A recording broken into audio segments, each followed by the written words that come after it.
Hi, it's Majo John Madden, and I'm broadcasting from El Diamante Pueblo, little hamlet of about 400 people in Veracruz State, Mexico.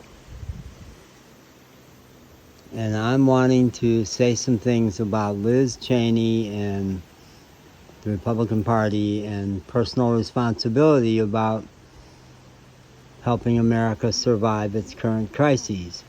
Now, you could say I've abandoned America, which in some ways I honestly have. And who knows where that's going to lead. My wife and I actually happily moved away from the U.S. after the Vietnam War. I was so sick about America that when I got a chance to take a job in Canada, I jumped at it. And that time I went through a healing and finally ended up realizing that America was like a bad parent and I needed to forgive that parent. This time I'm not so much angry at America as I'm sick about what's going on in America. And I love Mexico. I love the Mexican people. I've wanted to live here a long time. And I'm honestly pretty angry at a lot of my American friends who are not doing what they need to be doing to help the country survive its current crisis. I continue to try to do what I can to keep an oar in, commenting, making videos. But I'm also getting more and more interested in Mexico and wanting to learn more about the politics of Mexico and how I can make a difference here. And honestly, I'm not as riveted by American politics as I was 4 months ago when I was still in the U.S. But during the whole period of the Trump presidency, I was very riveted. On January 6th, I was in the mountains of North Carolina when the COVID shut down Asheville, North Carolina. I took off, and I've been traveling for 3 years. And I was up in the high mountains of North Carolina watching. I'd been traveling in a camper van, but for those 2 months of the cold weather, I did get indoors for a couple months. And I was watching online when the whole thing went down at the Capitol. And right away, got messages out to my friends and put up messages on Facebook and stuff about, hey, folks, you got to watch this. And I was riveted to the whole January 6th House Select Committee process. I watched all those meetings no matter where I was traveling in the country. I always made sure to get to a Wi-Fi where I could watch, or at least listen, but I think I watched all of them. Maybe I was late for a couple. But I thought that was one of the greatest moments in American history. So well done. The Republicans on the committee, Liz Cheney and Adam Kissinger from my home state of Illinois, I think will go down as real heroes because they put country before party. And watching this interview with Liz Cheney today made me really happy. I think she's one of the great American heroes and a very smart person and so committed and with a very strong message. So I just posted a link to her interview from the Aspen Ideas Institute Festival, whatever, with Lester Holt, really bright interviewer. I didn't post it to Facebook because, sorry Meta people, but I'm so over Facebook for lots of reasons. But one of the reasons is not one that people usually give. It's not because of all the conflict and disinformation, and it is true that the Facebook algorithms favor disinformation and hatred and fear. They sell. They keep people on the site. There's more clicks. So yeah, one of the reasons for getting off of Facebook, as I see it, is terribly corrupt company which will not police itself well.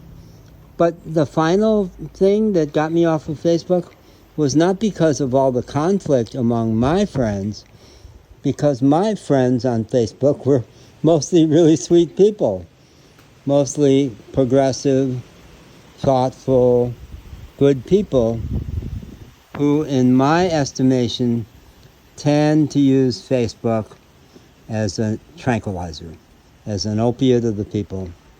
They post pretty pictures, they post inspiring messages, all kinds of flowers and clouds and backyard barbecues while the country's burning. And I keep challenging my Facebook friends, have some balance. Say something meaningful. Don't just use Facebook as an escape. But they do. So I'm off of Facebook now pretty completely. I guess I put up my last post. I'm doing Threads though.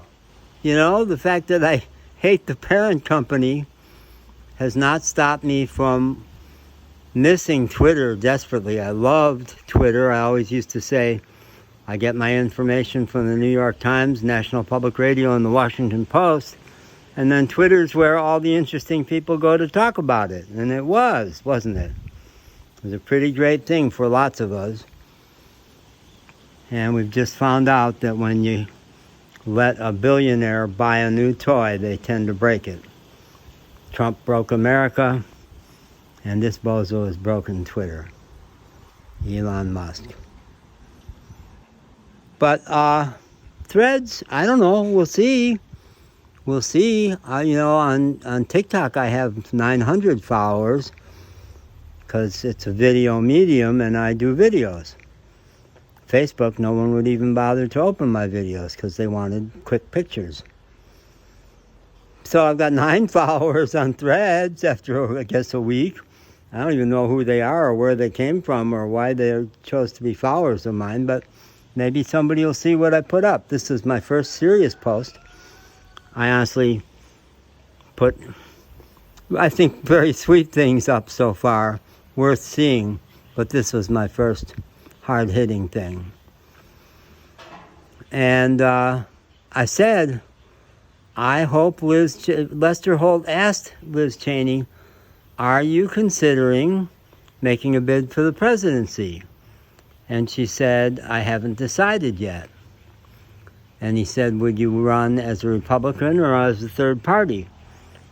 And she wouldn't commit. But what she said was, I won't do anything that helps Trump. The most important thing is to make sure he doesn't get in there. And that's her flag. And bless her for it, because we were foolish enough once to not take him seriously enough. I hope she does. I hope she does.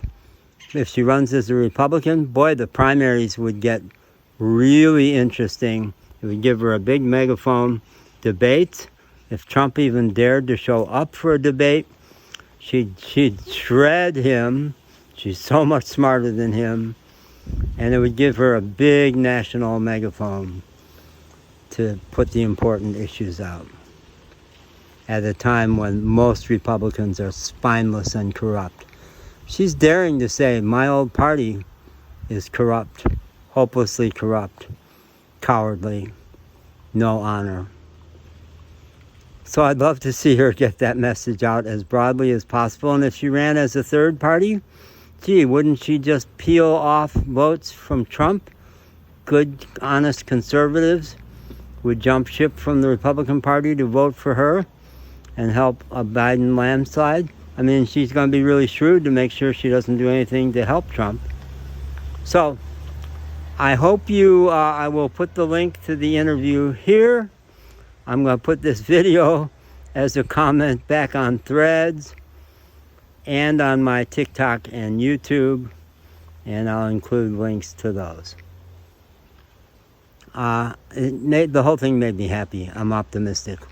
People like her and Adam Kinzinger and that whole committee from the Democratic, the the bipartisan select committee, astonishingly smart.